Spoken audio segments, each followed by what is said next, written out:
नमस्कार दोस्तों, achievers academy के इस ऑनलाइन प्लेटफॉर्म पर आप सबका स्वागत है।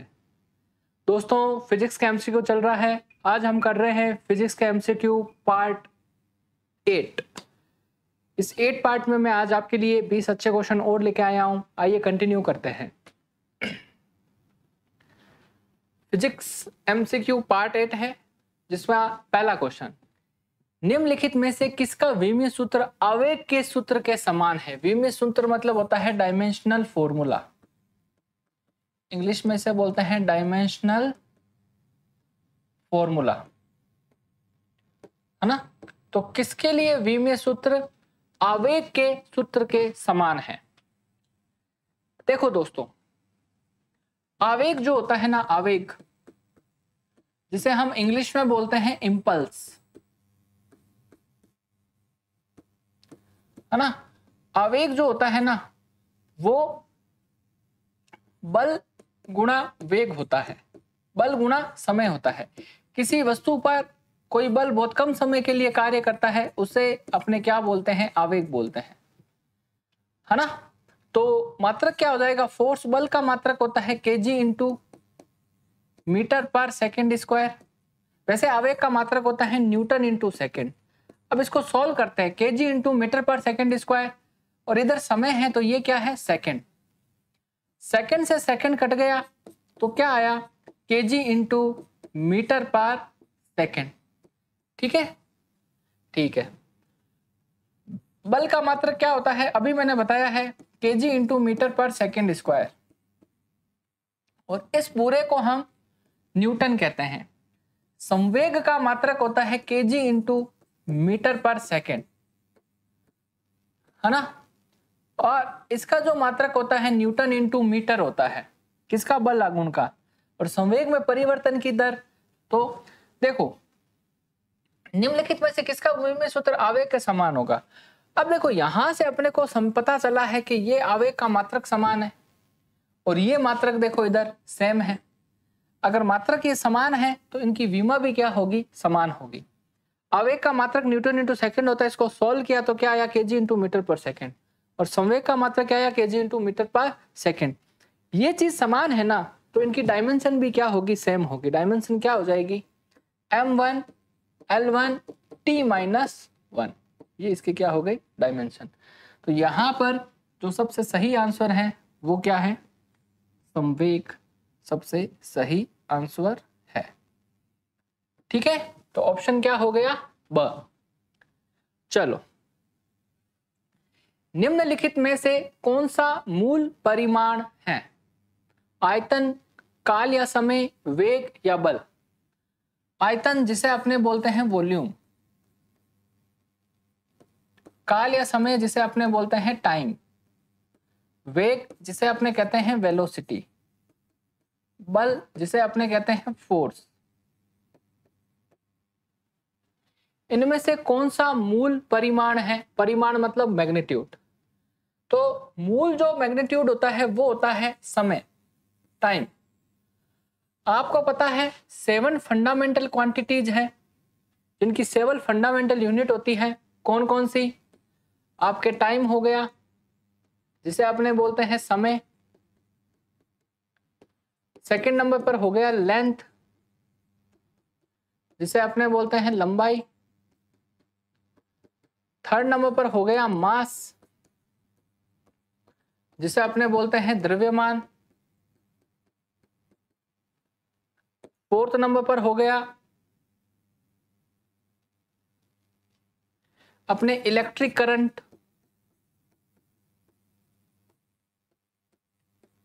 जिसे अपने कहते हैं विद्युत धारा, फिफ्थ नंबर पर हो गया अमाउंट ऑफ सब्सटेंस,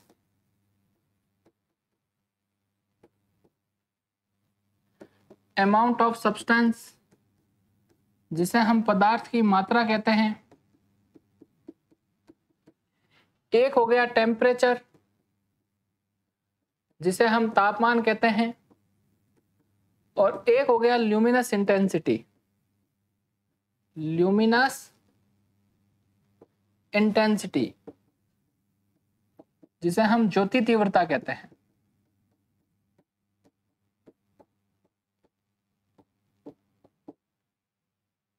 है ना, time, length, mass, electric current, amount of substance, temperature और लुमिनस इंटेंसिटी।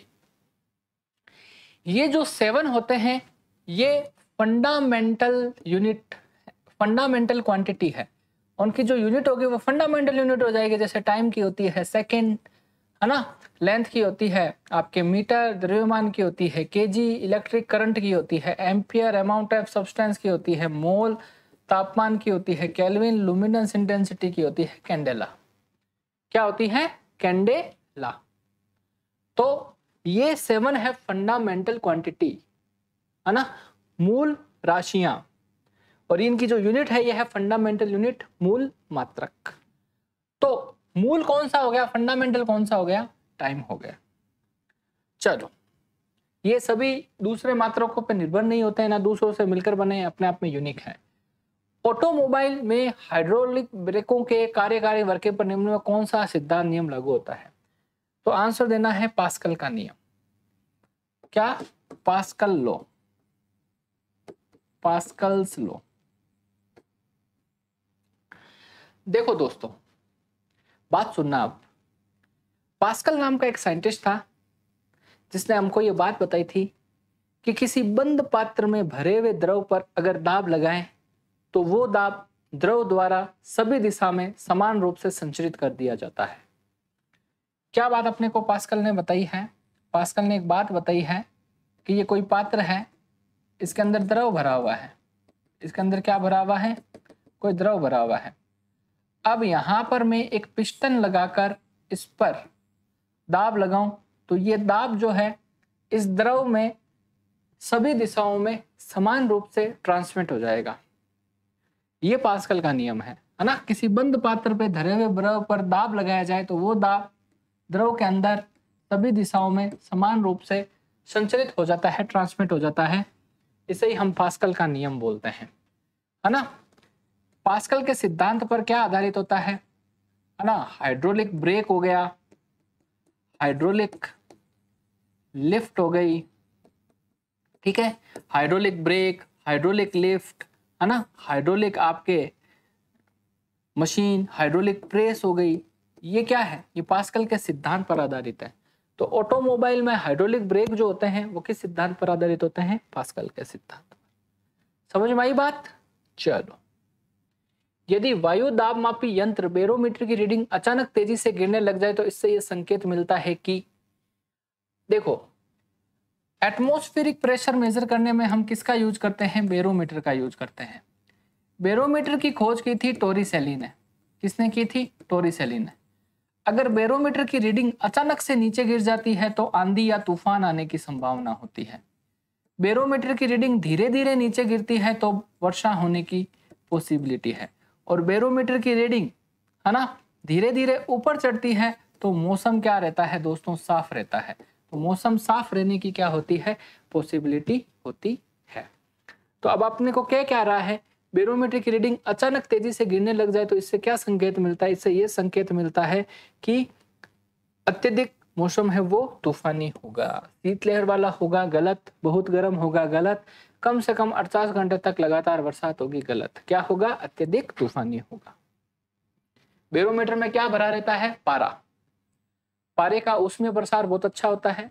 पारा कांच के साथ चिपकता नहीं है क्योंकि पारे के अणुओं के बीच में ससंजक बल का मान आसंजक बल से ज्यादा होता है। कोहेसिव फोर्स का मान, एडेसिव फोर्स का मान कोहेसिव फोर्स से ज्यादा होता है। चलो, है ना। चावल पकाना कठिन होता है, क्यों?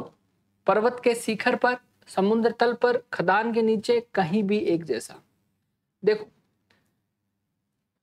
एटमॉस्फेरिक प्रेशर होता है ना, वायुमंडलीय दाब, वो हमेशा किसके प्रोपोर्शनल होता है? वो प्रोपोर्शनल होता है बॉइलिंग पॉइंट के क्वथनांक के। वायुमंडलीय दाब क्वथनांक के क्या होता है? समानुपाती होता है दोस्तों। अब हम जैसे जैसे ऊंचाई पे जाते हैं ना तो क्वथनांक क्या होता है? कम होगा, क्योंकि ऊंचाई पर वायुमंडलीय दाब क्या होता है? कम होता है। ठीक है, तो ऊपर जाओगे आप तो वायुमंडलीय दाब कम हो जाएगा तो क्वथनांक भी कम हो जाएगा, इसलिए खाना बनाने में ऊपर क्या होगी? कठिनाई होगी। यही क्वेश्चन प्रेशर कुकर के लिए आ जाता है। प्रेशर कुकर में जो दाब होता है वो बढ़ जाता है, इस कारण क्वथनांक बढ़ जाता है। इस कारण खाना जो होता है वो क्या होता है, जल्दी पक जाता है। चलो, तो पर्वत शिखर पर अपने खाना पकाने में क्या आती है, कठिनाई आती है ना। एटमॉस्फेरिक प्रेशर किसके प्रोपोर्शनल होता है, बॉइलिंग पॉइंट के। चलो, किसी व्यक्ति को मुक्त रूप से घूर्णन कर रहे घूर्णी मंच पर अपनी चाल कम करने के लिए क्या करना चाहिए, है ना। कोई व्यक्ति किसी घूर्णन पे घूम रहा है, घूमता है तो देखो वो अपना हाथ ऐसे कर लेता है।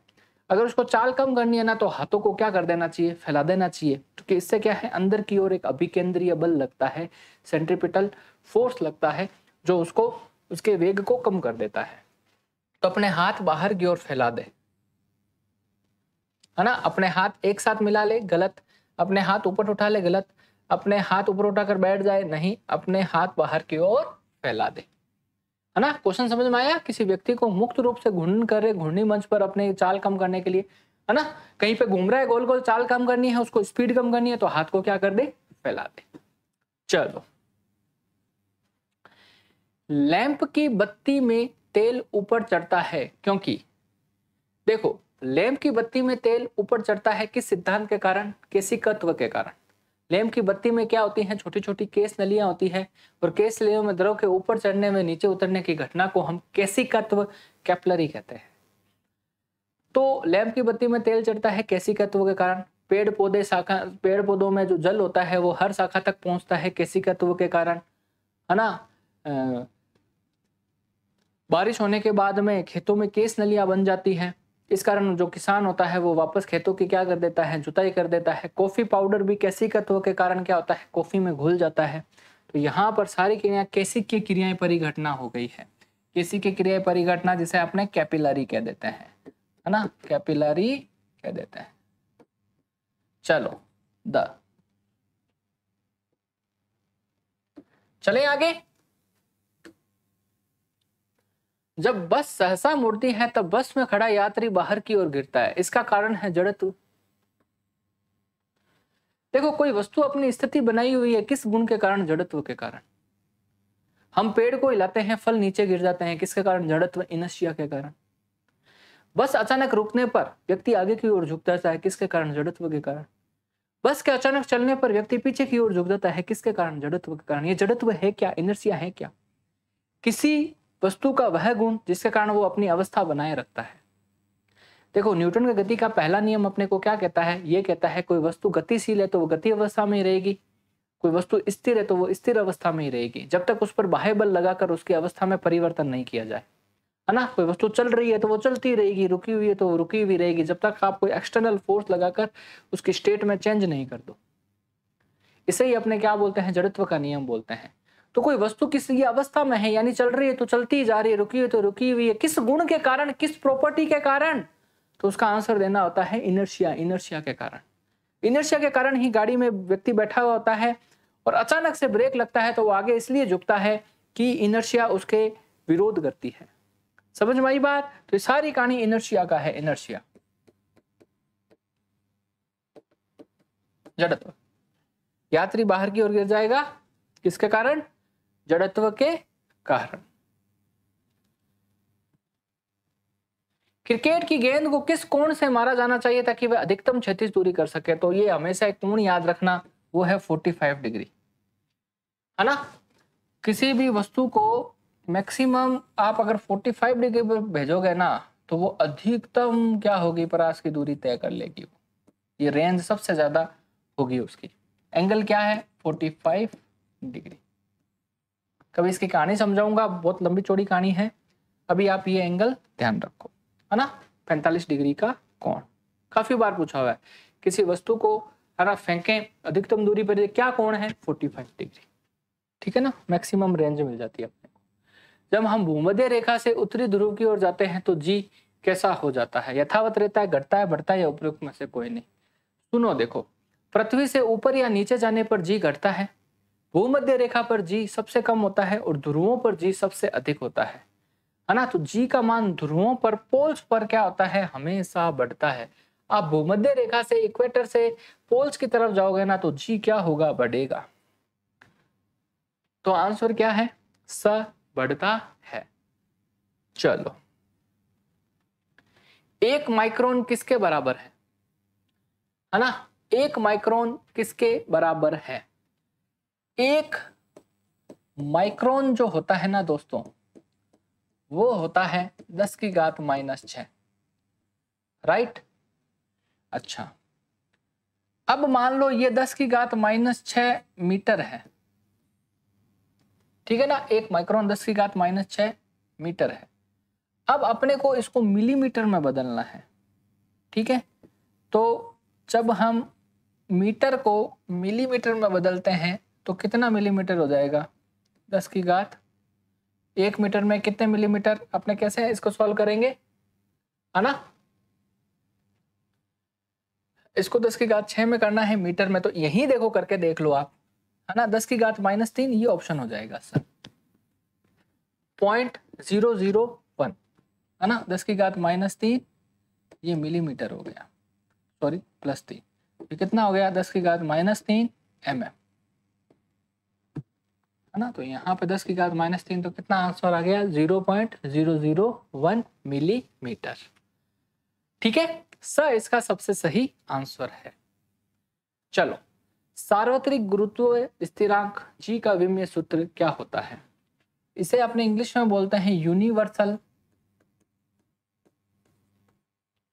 Gravitational constant. अपने को पता है न्यूटन ने एक बात कही थी दोस्तों, 2 वस्तुएं हैं जिनका द्रव्यमान m1 और m2 है और दोनों वस्तुओं के बीच की दूरी r है, तो इनके बीच में लगने वाला गुरुत्वाकर्षण बल इन दोनों वस्तुओं के द्रव्यमान के गुणनफल के समानुपाती होता है और बीच की दूरी के वर्ग के क्या होता है? व्युत्क्रमानुपाती होता है। और जब भी हम प्रोपोर्शनल का साइन हटाते हैं तो कैपिटल जी आता है, capital G m1 m2 upon r²। इसे हम यूनिवर्सल ग्रेविटेशनल कांस्टेंट बोलते हैं, सार्वत्रिक गुरुत्वाकर्षण नियतांक बोलते हैं, है ना, कैपिटल जी, जिसका मान होता है 6.67 × 10 की घात -11 Newton into metre upon kg², है ना। तो यहां से आप विमा निकालो, अब डायमेंशन निकालो। न्यूटन का मात्रक क्या होता है? kg इंटू मीटर पर सेकेंड स्क्वायर, है ना। तो विमा क्या आई?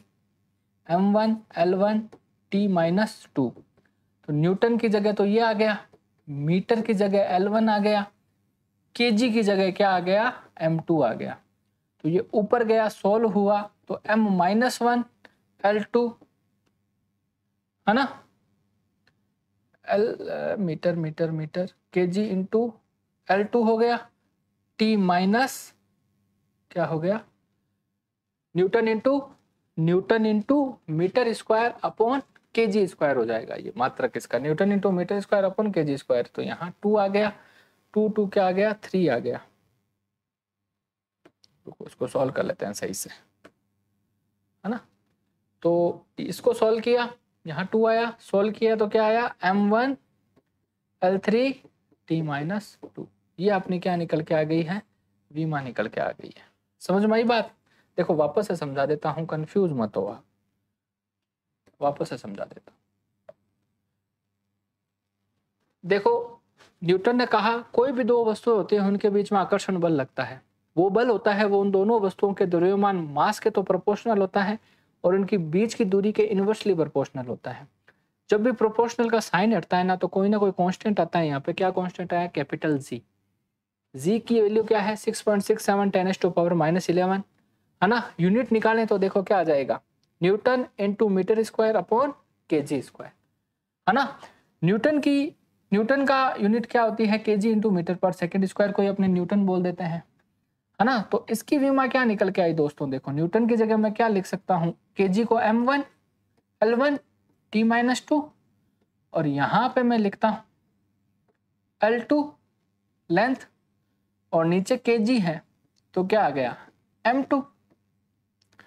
ऊपर चलते हैं तो सॉल्व करते हैं तो ये -2 आ जाएगा, -2 में से एक गया -1 और ये L3, ये हो गया T-2। यहाँ पर आंसर क्या हो गया? m-1 L3 T-2, the answer हो गया। अच्छा क्वेश्चन था ना, बहुत अच्छा क्वेश्चन है ये। चले आगे, चलो। यदि पदार्थ के द्रव्यमान और वेग दोनों को उनके परिमाण से गुणा कर दिया जाए तो गतिज ऊर्जा कितनी हो जाएगी? तो गतिज ऊर्जा कितनी हो जाएगी? यदि पदार्थ के द्रव्यमान और वेग दोनों को उनके परिमाण से दुगुना कर दिया जाए तो गतिज ऊर्जा कितनी हो जाएगी? तो दोस्तों देखो, काइनेटिक एनर्जी का एक फॉर्मूला होता है। काइनेटिक एनर्जी होती है 1/2 mv², है ना। तो 1/2 m, द्रव्यमान कितना है? द्रव्यमान कितना है? द्रव्यमान और वेग दोनों को उनके परिमाण से दुगुना कर दिया जाए। पहले m था, अब अपने ने क्या कर दिया 2m। वेग पहले v था, अब अपने ने क्या कर दिया 2v, दुगुना कर दिया। अब इसको सॉल्व करो, 1/2, 2 दूनी, ये तो 2m हो गया, ये क्या हो गया 2 दूनी 4v², है ना। तो इसको इससे काट दिया, बाहर आ गया।